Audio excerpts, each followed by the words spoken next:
अशी आमच्या मनामध्ये एक कुतूहल होतं किंवा काय बोलणार आहे, कारण ते फर्स्ट टाइम पॉलिटिकल इव्हेंटमध्ये आमच्याशी बोलतायत असं आम्ही ते जाणवलं.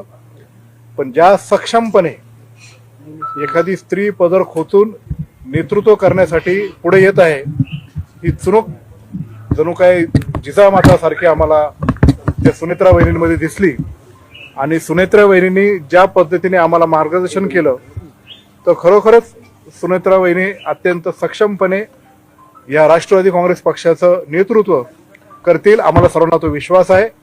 आणि पुन्हा एकदा उमेदीने अजितदादांचे जे स्वप्न होतं, अजितदादांचे जे विचार होते, जे आमचे पक्षाचे फुले-शाहू आंबेडकर एक विचाराने आम्ही जे पुढे जात आहोत, तो विचार आता आम्ही पुन्हा एकदा अजितदादांचेच प्रतिबिंब म्हणून सुनेत्राताई पवार यांच्यामध्ये पाहून एकदम चांगल्या मनाने, चांगल्या ताकदीने पुढे जाण्याचा आम्ही निर्धार केलेला आहे. आणि आजची मीटिंग आम्हाला खरोखरच जुन्नर वासियांना खूप मोठी ऊर्जा देणारी ठरली, असं आमचं सगळ्यांचं मत आहे.